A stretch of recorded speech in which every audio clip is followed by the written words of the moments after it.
Hello, this is Dr. Della Welch again. We're talking about contract conditions, and in our last tape, I gave you a mnemonic, swamp violets. S is substantial performance, W is waiver or estoppel, A is anticipatory repudiation, material breach, that's a major breach. If you're sure that the other party has breached first, that excuses your condition of performance. P is prevention. V is voluntary disablement, which by your conduct it looks like you're not going to perform. And I is impossibility. The OLETs, you may have figured out, is just for fun, just to help us remember the mnemonic.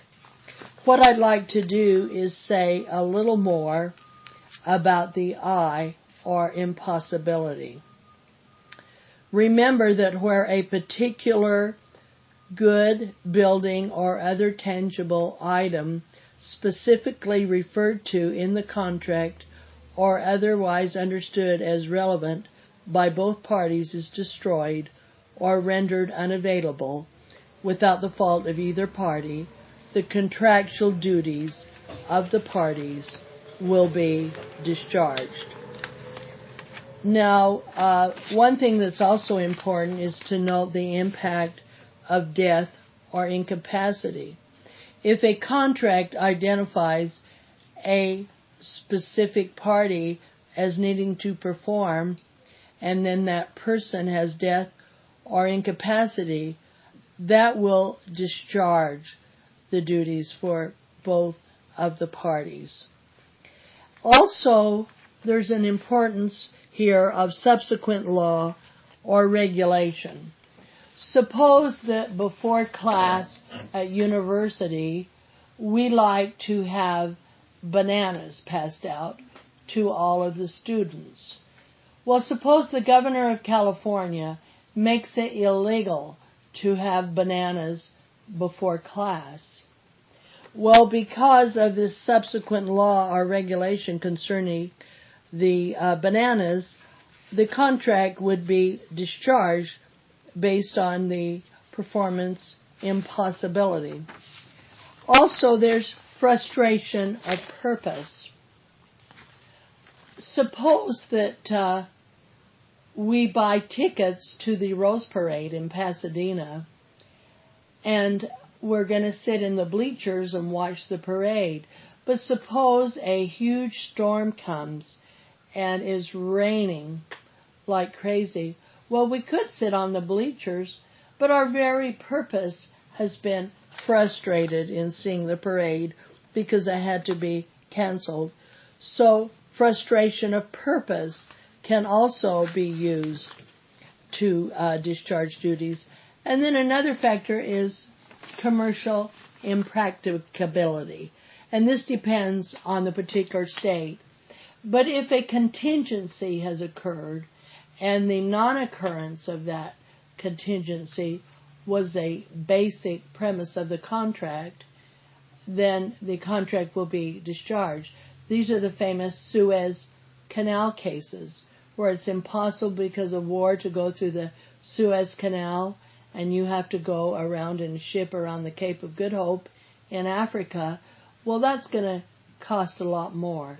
So in some states, commercial impracticability may be a discharge. I wanted to look at a few problems to test this area. Let's say that Abel says that he will pay you $500 if you graduate from university. Okay, this would be an example of a condition precedent. That would be something that would have to occur, your graduation, before the duty of the other side would occur. So try and keep an example of each of these things in your mind, in your study. What is implied in every agreement? Okay, implied in every agreement is good faith and cooperation. Okay, substantial performance. That's the house built with the wrong doorknobs.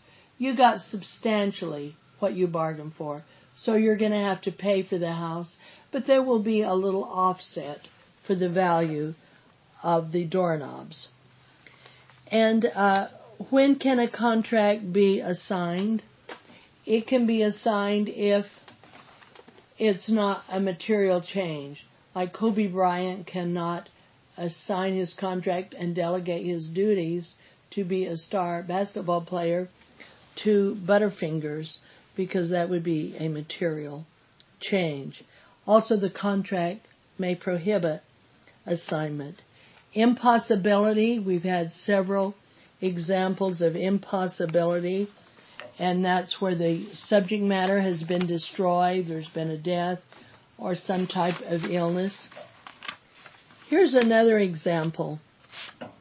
A, his name is A, builds a fence for B, but he uses the wrong color of brick. A will not be able to recover. That's false, because if A got substantially what he bargained for, then he will have to pay. But if there's a material breach, suppose the whole fireplace was put together backwards, well, that would be a material breach, and that would discharge the other side's duty of performance. Here's another question. A contract, A, his name is A, contracts to buy a barn, but the barn burns down. Impossibility may be a defense. That's true, because they contemplated that they would be able to purchase a barn. So it's good to review those particular examples and have an example for every point of law. And remember, you satisfy or excuse conditions of performance, and the best way to remember that is with the mnemonic swamp violets. S, substantial performance. W, waiver.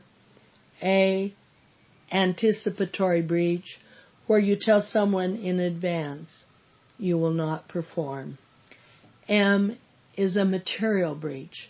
The wrong plans are left on the job, and you get a one-bedroom apartment instead of your dream home. Well, you're not going to have to pay for that because it's material. P is prevention. If someone stands on the porch and says, you're not coming into this house, I don't care if we have a contract, well, then you have the excuse of prevention. V is voluntary disablement, which by the person's act, it looks like they wouldn't perform.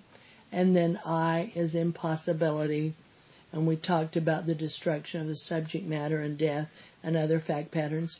And remember, the OLETs is just for fun, so we can remember how to satisfy and excuse conditions. This is a very important part of contract